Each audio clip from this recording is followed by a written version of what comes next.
Hey everybody, we're a little tardy here. Welcome to Hot Hardware's 2.5 Geeks. I'm Dave Altavilla, and with me is Marco Chiappetta and Paul Lilly, both who I'm told are in good moods today. They're chipper, at least we hope they are, or it could get ugly. Paul, how you doing over there? I'm doing fantastic. That's what you told me to say. So. You better say that, yeah, because we'll take nothing but cheery webcasters here. Marco, are you cheery, or are you? I just saw a fist. You're not going to beat us up or nothing, right? I'm doing great. Everything's just fine. Don't worry about me. Things are good. Wow. Okay, this is going to be a banner show. Welcome everybody to three guys that have emotional issues or something. I don't know. But good to have you with us. We're back again to talk about the week's headlines in tech and hopefully what's new and exciting that we've seen during the course of the week in terms of the latest gear and the headlines in the news, the headlines making the news. We just got through making something live, making something a headline today. Actually, some new storage technology from the folks at OCZ. OCZ's Trion 100, is that how we say it? Is it tomato on this deal? Trion or Trion? I would say Trion 100. This is it right here, everybody. Let me see if we can get a good shot without the camera bugging out. That is the new OCZ Trion 100. The one in my hand is a 480 gig model, but we also looked at a 960 gigabyte model. And they're brand new drives, just came out, literally just before we launched this podcast a couple hours ago. We put the article up live. These are interesting drives from OCZ. So this is the first drive that features all Toshiba technology. So since Toshiba acquired OCZ, they've still used the Barefoot 3 controller and Indalinks technology in a handful of drives that have been released. This is the first one that uses a Toshiba-built controller and also the first to use TLC NAND, triple-level cell NAND flash memory. So this is a value-priced drive targeted at entry-level SSD buyers or somebody that wants to upgrade from a standard hard drive versus other SSDs. Read performance is competitive. Write performance not so much. It uses a portion of the TLC NAND as an SLC cache to speed write performance for small writes, and it works well with small file transfers, but if you do like a huge monstrous sequential transfer, you'll see the writes drop off in terms of performance. But the drives they're kind of cheap, so MSRPs are typically a little high. Street prices will usually trickle downward over time. MSRP on the 960 gig drive, so almost a terabyte of storage, is only $379, 38 cents a gigabyte. As of this morning, it was already $369 on Amazon, so even lower. I expect that will drop even further. So we're talking about tons of solid-state storage for not a lot of money. You're right. Actually, dropping prices. It's almost like Walmart. $359 for the 960 gig as of right now. That's already. It was $369 when I posted, so it's already another $10 off. Yep. Literally. So we've broken the 40 cent per gig barrier. Roughly 38 cents per gig is what I calculate on this thing. You talked about write performance not being quite what some of the top end drives in the market can be. What do you think? I mean, is that going to impact real world performance? I mean, honestly, are we talking sequential write, like if somebody's saving a big file, movie file to their drive, are they going to notice it there, or are we talking random write, which frankly is a little bit more database like, like somebody's going to use in a server versus a desktop? Is that write shortcoming going to impact the average desktop or notebook user? Yes and no. So for day-to-day computing stuff, you're trucking along in Word, browsing the web, doing all your usual thing. Probably not. If you look at our PCMark benchmarks, which is a trace-based benchmark that actually traces performance for a given workload, the Trion, it does trail some of the other drives we tested, like the Samsung 850 EVO, but the delta is really small. So like in real-world basic computing tasks, probably not going to see a huge difference. Now start transferring big files, like you mentioned, transfer huge movie files where it's got to stream tons of data very quickly, and yeah, that TLC cache gets filled right away, and I'm sorry, the SLC gets filled right away, and it can't maintain that super fast write speed throughout the length of the write. Okay, so the SLC cache is what gives it its snappiness. So I guess the TLC NAND that they used, maybe it's the implementation with their controller. It'd be interesting. So once you hit that cliff of the SLC cache, once you max that out, where does it drop off to? Are we talking half the bandwidth, or am I asking too many questions? No, you're actually talking less than half the bandwidth. So in like a simple, tiny file transfer, you could see 550 megabytes a second. Something in like like Addo will show that super fast, super high transfer speed, basically hitting the limits of the SATA controller. But then look at something like HD Tune with a huge sequential transfer, and you have writes in the 120 megabytes a second range. So okay. Quarter of that. So I mean, it's still faster than a hard drive, way faster than a hard drive, plus access times way faster than a hard drive, but large sequential transfers will drop off. So workstation professionals, movie editor types, video editor types may not appreciate that, but for the mainstream user, pretty good performance. If you're trucking along on a hard drive and you've been waiting for an affordable drive to make the plunge to an SSD and you don't have a huge budget, worthy of consideration. If you're a professional, spring for a higher end drive, most likely. Paul, what do you think? I was going to ask, did you get a chance to try any of these in RAID 0 to kind of boost the write performance? Because I'm looking at the prices, and this is kind of what we've been waiting for ever since Toshiba acquired them, was, for them to utilize their resources and be able to put something out that's truly affordable, and still looking at the specs, they're high end. I know the write doesn't reach it in real world, but the reads, you're up in, 520, 530 megabytes a second? Yeah, I didn't try RAID. It would probably be a killer read performance in RAID, like any dual SSDs would perform. The writes would still hit that cliff when the SLC cache is utilized. But yeah, I mean, you could double the performance, but even then, still, like, for another $40 per drive, if you're going to go for super high performance, I say spring for the higher end one. Save a couple extra bucks for one more week and get the higher end drive if you're going to go RAID, or even go for a PCI Express SSD at this point. But it's nice to see OCZ coming out with this, division of Toshiba now, with all of the resources and Toshiba's NAND factory that to bring to bear. And actually, what readers and viewers may not know is that Toshiba is a force when it comes to NAND production. Very big supplier of the global demand for NAND flash memory. One of the bigger, there's Micron, Toshiba, Intel, SanDisk. It's kind of like, and Samsung. So there's a lot of suppliers, but they're a big supplier as well. And I think it's interesting.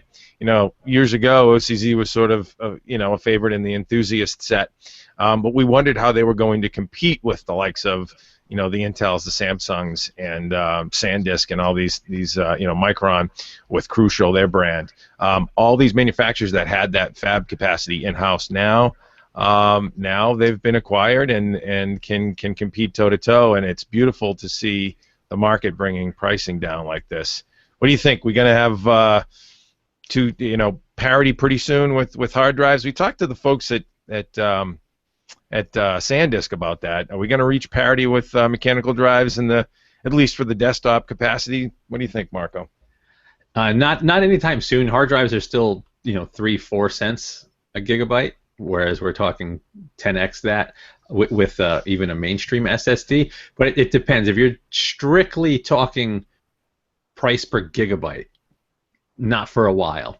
But if you factor in total cost of ownership and performance into that equation, SSDs could end up being cheaper if you really do the math. If you have a data center and an SSD is consuming a fraction of the power, it would be cheaper in the long run, but you still, per capacity, it's going to be more expensive.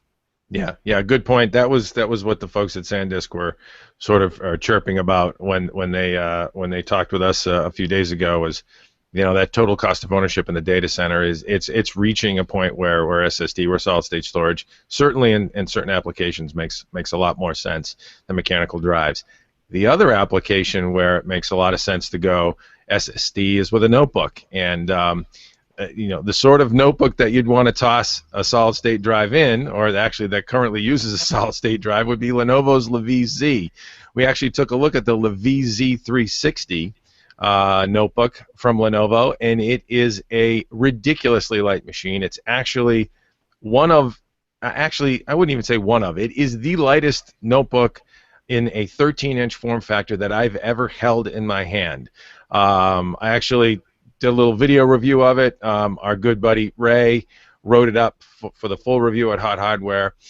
These are machines, there's two variants. There's the LaVie Z standard, which is a standard hinge machine with about 180-degree swing, I believe, on that hinge, and then the 360 model that I took a look at, which is a full 360 swing, fully articulating, folds down into a tablet setup configuration, and the standard weighs 1.87 pounds, and the 360, LaVie Z 360, is 2.04 pounds.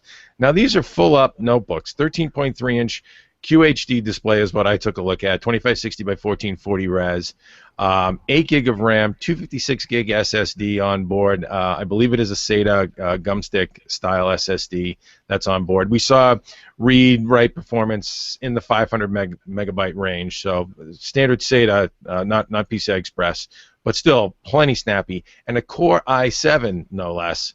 Core i7 5500U at 2.4 gigahertz base, turbos up to 3 gigahertz and change or something like that. I have to look up the spec for it.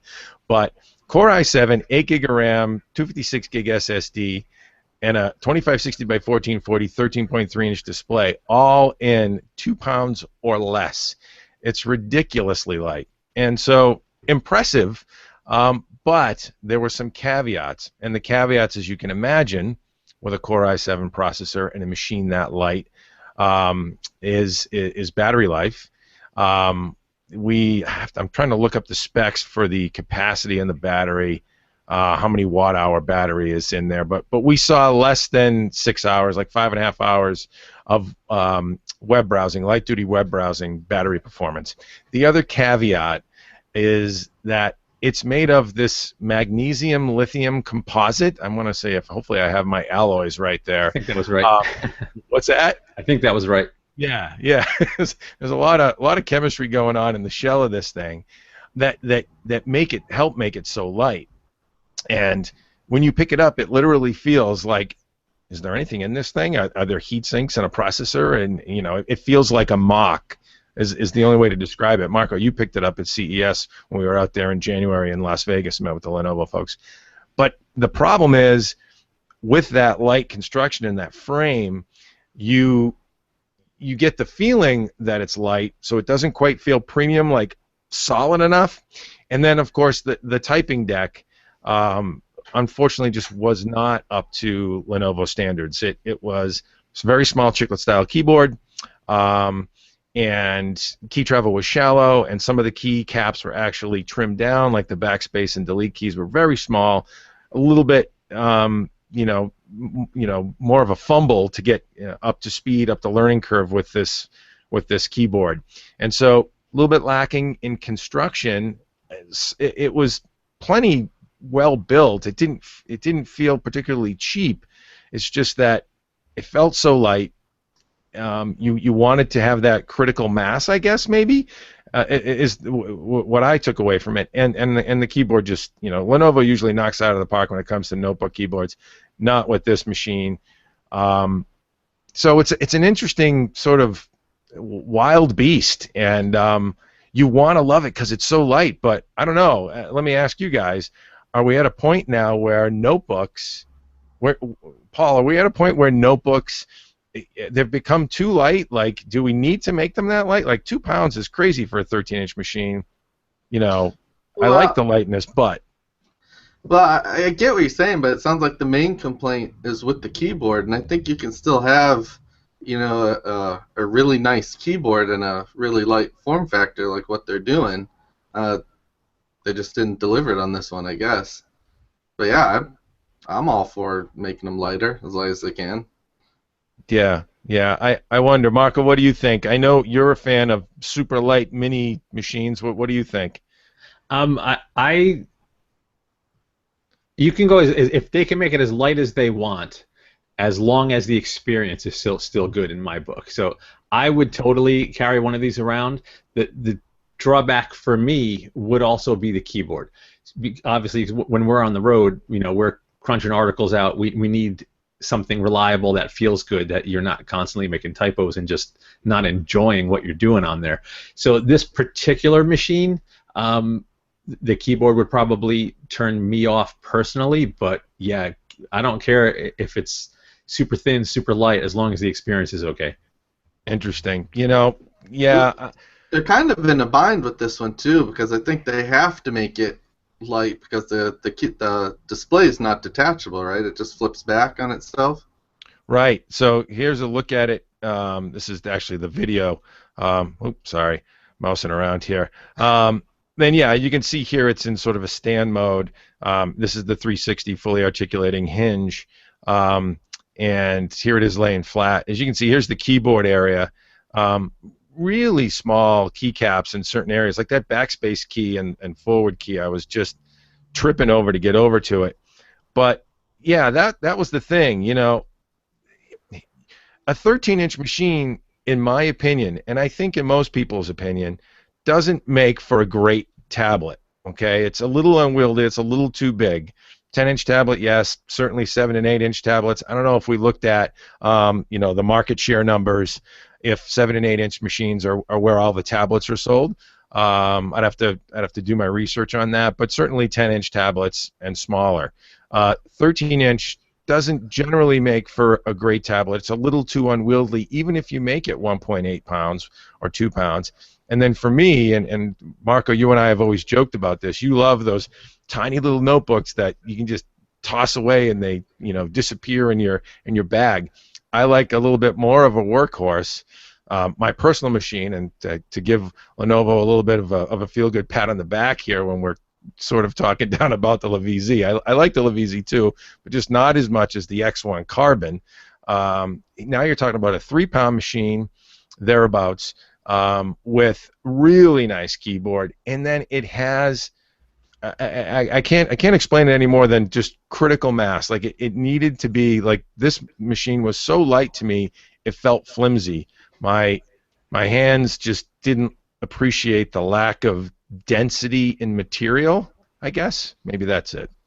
I don't know. Yeah, no, I know exactly what you mean. It's when I held it, we both had the same reaction. It was like, is this fake? We literally thought it was a mock-up when we first held that machine. We were, and then it turned on, and it's like, holy crap, this is a full machine. It's so light. It's really kind of shocking is the word that we'd use. Just to give a little bit of backstory, when Dave and I are editing articles, I tend to pull out tons of those adjectives in our articles, but I left them all in this piece because that's exactly how it felt for all of us. It was just really, really shocking to feel a machine of that size with that kind of horsepower literally felt like an empty shell. It was so light because that weight is spread out over the whole, over the whole enclosure. But I know what you're saying. When you feel it, it doesn't quite have it's not as substantial as you'd expect. You want it to be, a little meatier in the hand. I think it comes from being a little too flexible. If it was rigid, and then it would still be okay at that weight. It's because there was some flex and it wasn't quite sturdy all the way around. It gives the impression that it's, not quite as strong as it should be, but right. It is what it is. I mean, 1.87 pounds for a Core i7 is nuts. Yeah, and then the crazy thing of it is this machine, especially like if you just said pound for pound, if you took the headline, right, the sensational headline, pound for pound, the fastest Ultrabook on the market, you could almost say that because this thing actually lit up the benchmarks with a Core i7 under its hood. 256 gig fast SSD, 8 gig of RAM. It was a really nice setup, and it put up some of the best numbers we've seen from a 3-pound or less Ultrabook yet. And so on one hand, you have this super potent, super fast notebook that weighs almost nothing, 1.8 to 2 pounds, and you just want to just love that, horsepower with such a light weight, but just wanted a little bit more build quality, or I should say sturdiness out of it. It seemed like the fit and finish was good. I don't want to knock that. It seemed to be put together well. Certainly the hinge mechanism was excellent. But yeah, I think it's the material that they use, that composite, magnesium lithium composite, that doesn't quite give you that density that you need. It had a little bit too much flex.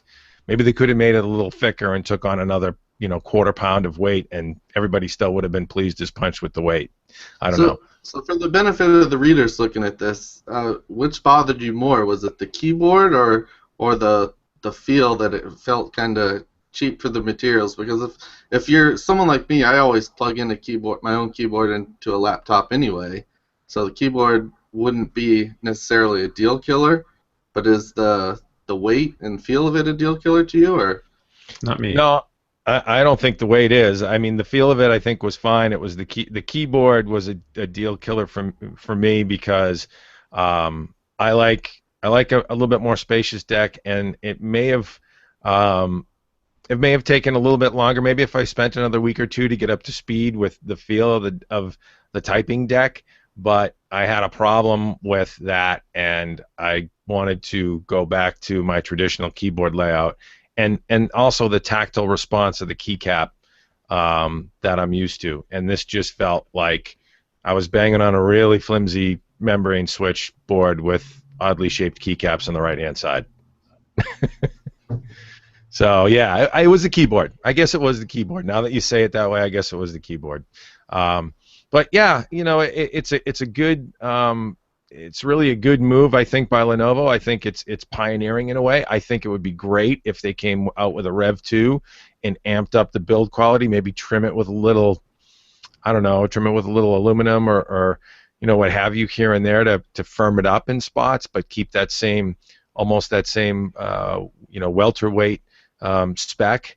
But yeah, it's impressive to see what can be done now in the least amount of weight possible, and the horsepower that can come with it. It's like, wow, clearly, you're in tablet range, but with a full Ultrabook performance. So good stuff. Let's talk about other things in performance. Let's talk about a pretty exciting new panel that bubbled up in our news. Acer stepped out with announcing a 34-inch. It's got a crazy model, 34-inch XR 341 CK. That's not very memorable. I'll say that again. Acer 34-inch XR 341, CK monitor. That is a 34-inch curved FreeSync QHD display. Retails for $10.99, and 60 hertz panel. Well, no, wait a minute. Hang on one second. It's a 75 hertz panel, right, Marco? Yeah. I think this was 75 hertz, but I'm not sure. Yeah, 3440 by 1440 res, and yes, it does scale up a little bit, and it is FreeSync capable. What's impressive here is now we're talking about a big, beautiful curved display with FreeSync and near 4K. What do you think about it, Marco? I'm gonna share this thing out. Readers went kind of nuts over it, and I don't know. It's impressive to see what's coming now in FreeSync, and then of course NVIDIA's G-Sync technology as well. So I think this one's only FreeSync. It's a FreeSync display, but I think Acer did a lot of good things. I think it just plain looks like a cool monitor. It's got these nice thin bezels around three sides. The bottom has a bit of a thick bezel, but the overall form factor is kind of beautiful. You have that 34-inch expanse, which is really plenty. I'm in front of a 32-inch, and honestly, it's probably a little big. I know people are going to think I'm nuts, but when you have to shift your head to look at either side of one screen, it's probably a little much for this desk area that I have. The resolution is good. You're not talking that crazy 4K resolution where you need an insane GPU to push it. So it hits lots of the right marks here. You also have a nice IPS panel, wide viewing angles, 300 nits of brightness. It's not the fastest display. It's only 4 millisecond, but still plenty fast for gaming. At $1,100, it's kind of pushing it. You know, it definitely has a premium price tag, but it's clearly a premium display if you look at it. Yeah, yeah. What's interesting to me is, you know, it seems, you know, we work on 30-inch panels, excuse me, right now. You and I do. Paul, what do you run for a desktop panel right now? It's a Dell U3011, so it's 30-inch panel. Yeah. Do you guys get the feeling when you have that 30 inches of real estate in front of you sometimes? Like, I literally occasionally catch myself panning my head a little bit too much to look at a corner of the screen. Now, I have mine set up in sort of a hutch setup in my workstation. I don't know if having it more exposed on a desk would sort of eliminate that. But 34 inches with a curve for work, is it just a gaming application that caters to, or, you know, I wonder how it would be to work with that, you know, with, you know, pulling up, you know, a web page and a spreadsheet and Photoshop, and having that, you know, wrapped around you in your, less in your periphery and more in the focal of your vision, if that's a better experience to work with, or if you have issues like, you know, you get a warped sort of view on an image or something. Marco, have you played with them enough? I won't say, I can't say I play with them enough, but like, people are going to draw a contrast with curved televisions. I think a curved computer display makes a lot more sense. The whole reason for doing it is try to have all of the pixels at a near uniform distance from your eye. It's less eye strain when you go to move and you have to refocus on an image. When a TV is far away, doesn't make sense, and you're never going to be sitting perfectly in the center, and, you know, someone's going to be off to the side, and it doesn't matter. On a desktop, the experience was pretty good. I didn't do it long enough to form a strong opinion. I've never really looked at a flat display and said, oh wow, I wish that pixel in the corner was closer to my eye so I didn't have to refocus. But yeah, the experience should be better. It's a nice wide format. Where you can keep everything, you know, keep your periphery blocked. You just have your screen all in your periphery. So it's probably going to come down to a matter of preference for some people. Yeah, I think if someone lives near a Best Buy or a store that carries the ultra-wide monitors, I would definitely say go check it out, because I reviewed a 29-inch ultra-wide AOC for Hot Hardware. I think it was a couple years ago now, and had I not, you know, already invested in the 30-inch, I would have gone all in with an ultra-wide. I don't know if 34 inches might be pushing it a bit, but I really, really like the form factor. Yeah. No, I think it makes sense too, Marco, and I think you hit the nail on the head. Curved television almost makes no sense to me either, especially when you think about, you know, multiple people sitting around a room. A very large curved television that can soak up a big chunk of your wall at, you know, 70 inches or more probably works better. But yeah, you got viewing angle issues there. I can't imagine it's you know, it's as good as being able to sit the focal point from, you know, 2 feet away or less from a panel that wraps into one person's periphery. It seems like it's dialed in just right for that. And so I'd really like to check out a 4K panel that, you know, as pretty serious. You know, what's Nirvana here? 144, 120 hertz refresh rate, 4K, 34-inch or 32-inch curved. Is that what we're looking for with G-Sync or FreeSync? And an IPS panel. And IPS, yeah, of course. Yeah, we're not going to find anybody doing it just yet, I don't think. But yeah, a 30 plus inch curved IPS 144 hertz with dynamic refresh technology. Yeah, that would kick some butt.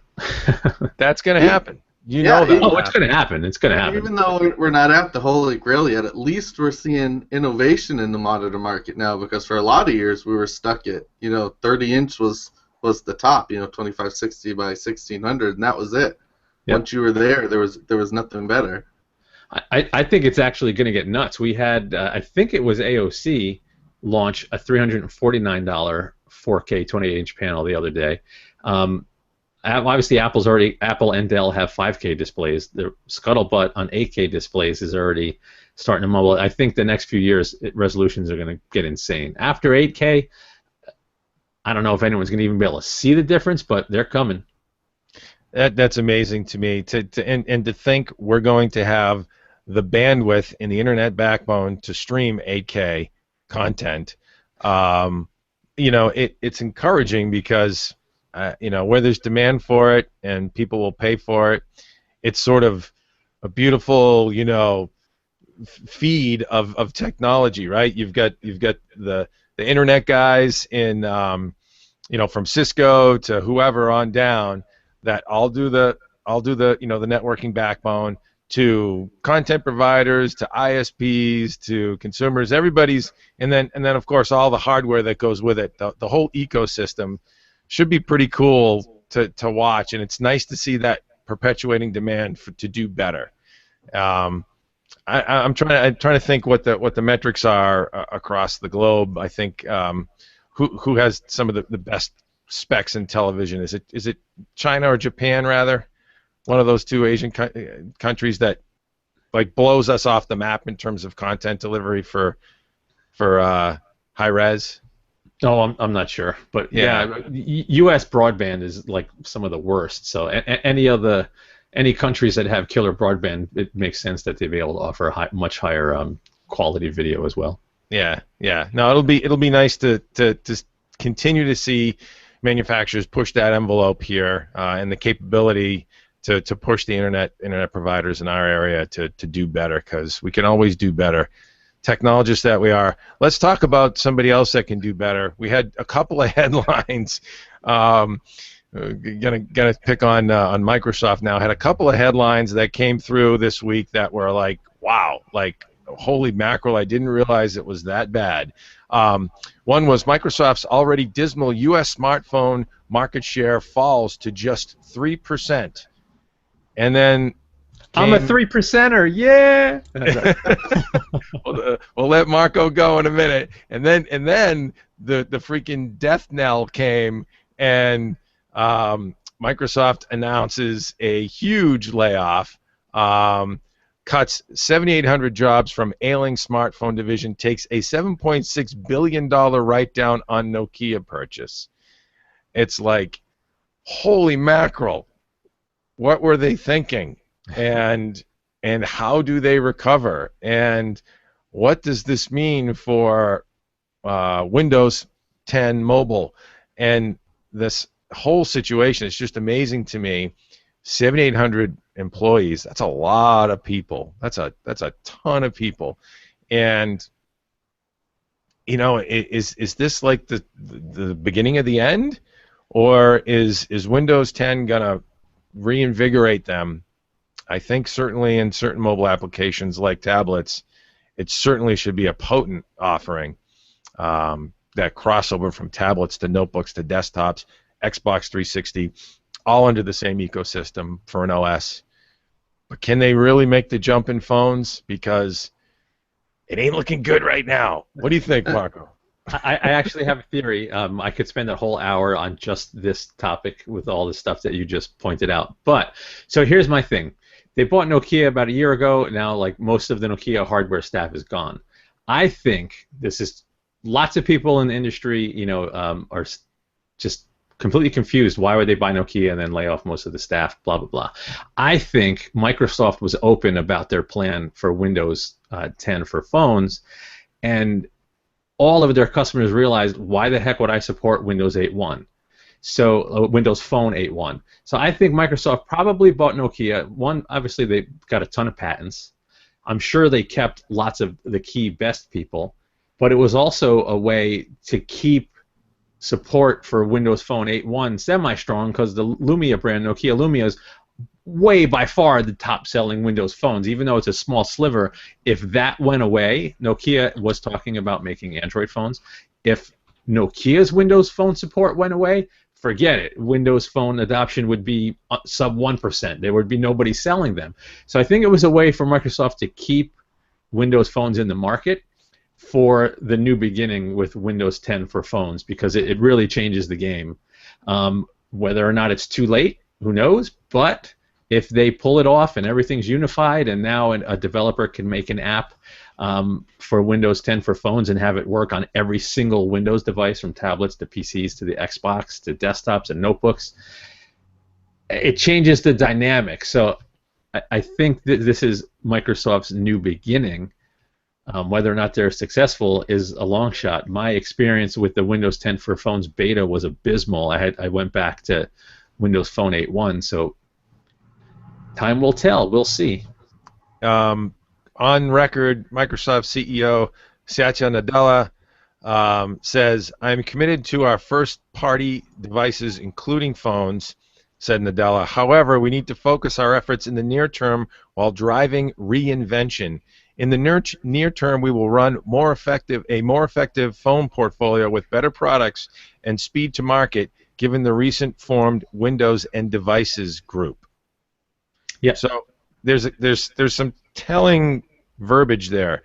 I am committed to our first-party devices, including phones. So you're not getting verbiage that says we're cutting all these jobs because we don't need the Nokia, the Lumia brand anymore. They're going to keep first-party devices around, and third-party, I think, I'm trying to read between the tea leaves there, but it seems to me like there should be more third-party involvement too, the Samsungs or whoever, to come to market with Windows 10 devices. Yeah, I mean, if they want to sell a ton, they can't just make a Surface phone and expect that's it. I mean, if they're trying to be Apple, they're going to fail, because regardless, Apple is a completely different dynamic. We don't have to go into the craziness that is Apple, but everybody wants to be Apple. Nobody can be Apple but Apple. So if Microsoft thinks they're going to do a Surface phone, which has been the rumor for a long time, Surface is a strong brand, even though sales aren't spectacular. I personally think the Surface products are really nice, and the brand recognition is fairly strong at this point. So a high-quality flagship Surface phone makes sense, especially with the launch of Windows 10 for phones coming. If they don't have partners making phones at all price points, you'll never see the kind of adoption that an Android has. I'm going to disagree with you on something, and I'm very surprised at you, Marco. Okay. You are a staunch, I don't want to say supporter, but you sort of root for Microsoft as the underdog in markets that they're not a leader. Certainly, we're all PC guys here. I'm sort of technology agnostic. I love some Apple products too. I just don't like the price points in certain areas. You tend to be a Windows, you just love the OS. Strong Microsoft supporter, I guess I would say. I'm trying to think of a better word, but anyways, and you said nobody can do what Apple has done. Everybody wants to be like Apple and command the sort of, I think what you were referring to was enthusiast following that Apple commands, and probably the profit margin to go with it, right? But I would disagree with that. I think what Apple did so many years ago, and what is still available for the picking if somebody can pull it off, is to develop the killer device. And they did that with the iPhone so many years ago when we were all flipping around on Blackberries with QWERTY keyboards and all that crap, right? And they came out with this iPhone, and it was like, whoa! And it was, and the iPod too prior to that, right? And so, and it was just like this sea change of this technology in the form of a smartphone, and it was just it sprungboard them well past where they were. They took off. I think it's still, you can be done. It's just much more difficult these days because the consumer is so inundated with technology on such a relentless refresh every 6 months or whatever, that it's really hard to break out from it now. But it can be done, right? I don't know. I'm going to let Paul talk because I have to formulate some thoughts. Paul, what do you think on this whole spiel we have going on? Yeah, I'm going to say no, as far as well, at least as far as Microsoft doing. I mean, there was a day when BlackBerry was at the top and everybody was looking up at them, but I don't see Microsoft pulling off what Apple did, even if Windows 10 ends up being the greatest OS ever, and they have yeah they have everything clicking and going for them. I don't see them pulling that off. I mean, Samsung is trying like hell to be the next Apple, and even with the Galaxy 6 and Galaxy 6 Edge, we're getting reports that sales aren't where they want to be for those phones as well.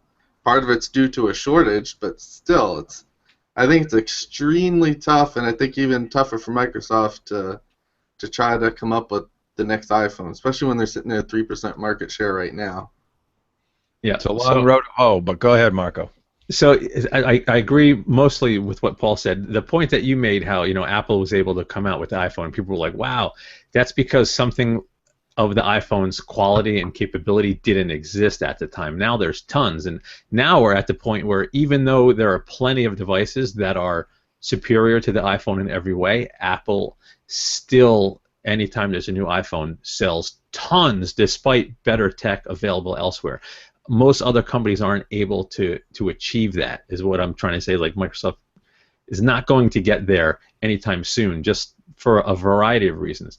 However, even if they don't make a phone that hockey sticks like the iPhone, the difference that I think the one key thing, and it's huge, that Microsoft has is they're everywhere. The Xbox is huge in an Xbox 360 and Xbox One, huge in entertainment. Windows owns notebooks and desktops. Basically, 90+% market share for notebooks and desktops.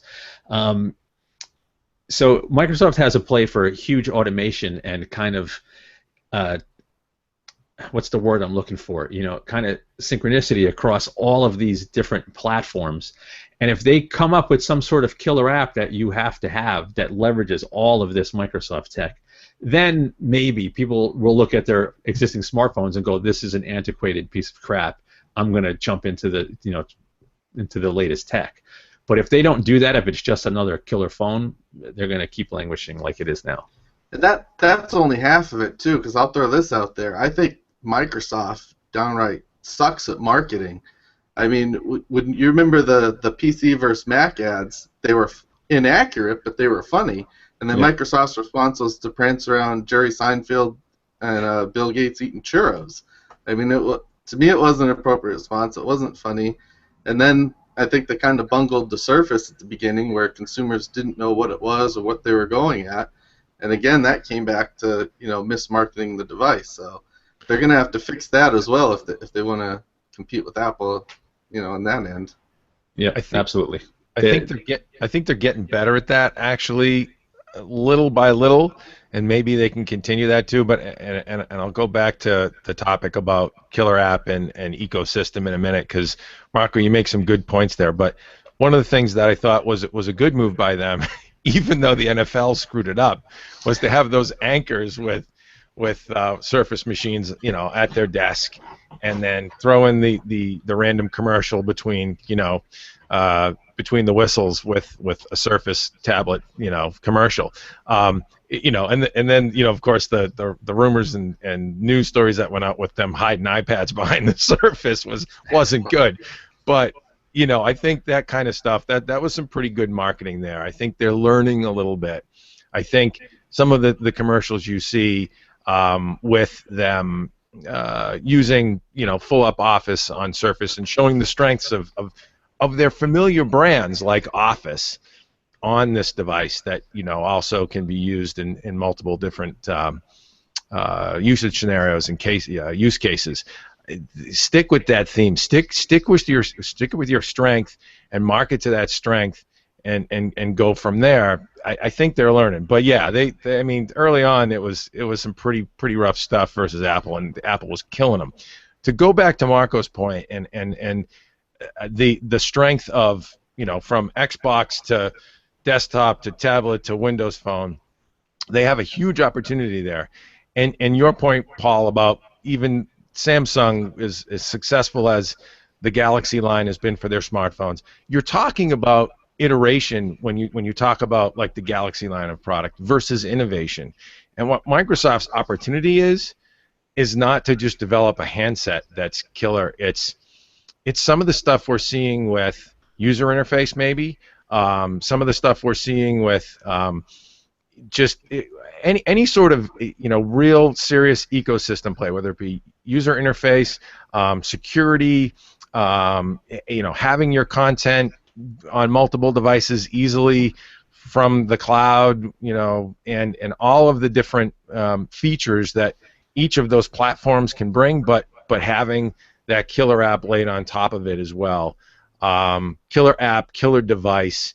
I think it's there, but it takes a whole nother level of innovation, like the iPhone did when it first came out. I mean, everybody was like, "Holy crap!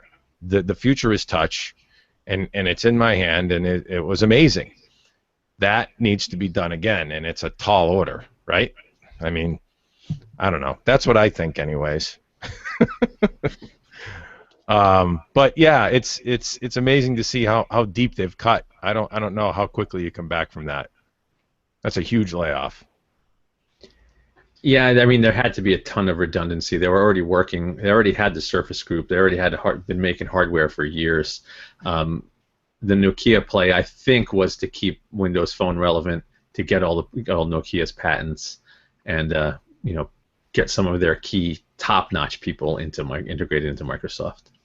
Yeah, patent IP acquisition and talent acquisition, and now they're just sort of bloodletting the rest away and trying to get lean. I mean, no question, the new CTO Nadella, CEO, Nadella he's all about getting a lean machine, and I don't know if this will be the last of it, but we'll have to see how it all shakes out. The other thing that we can talk about shaking out now is a new sweepstakes or contest or giveaway, right, Marco? Yeah, baby. So Dave, we haven't picked the exact terms of the contest because just before we went live, we got the confirmation on the hardware. So we have 2 systems to give away, yay, but they're not monstrous gaming rigs. We have a Intel compute stick to give away and an awesome Core i7 Broadwell-based NUC system. So I believe the model was the NUC i5 RYH or RYK. Which model was it, Dave? But the top of basically the fastest non-Iris NUC. We're gonna have one to give away, baby. So it should be pretty sweet. Let me see if I can tell you. It is the NUC 5i7RYH.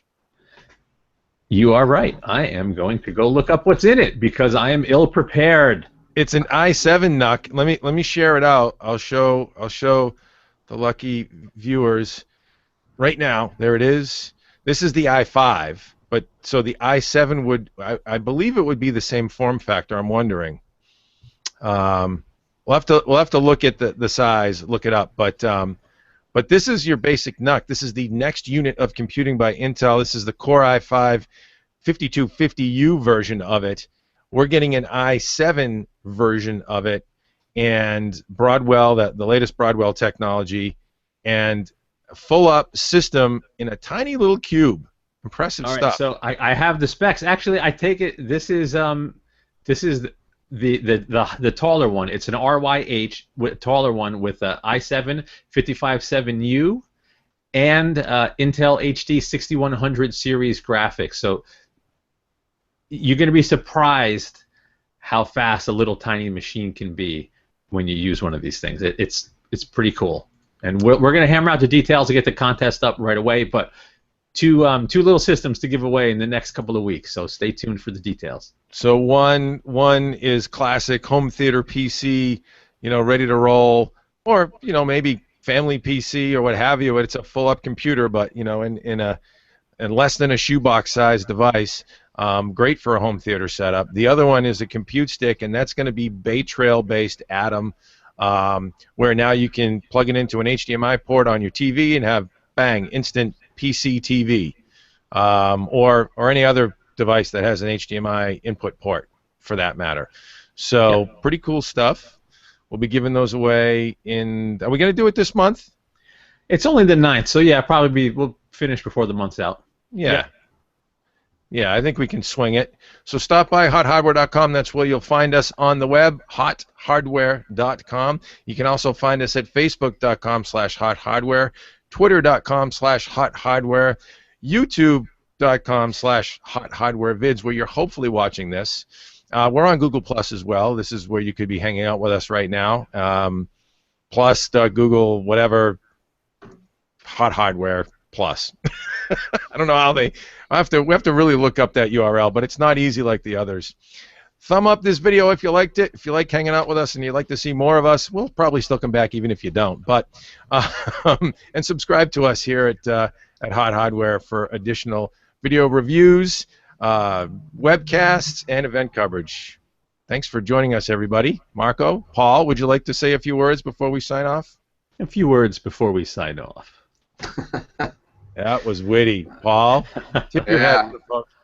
What did you say, Tim? There you go. Thanks for stopping by, everybody.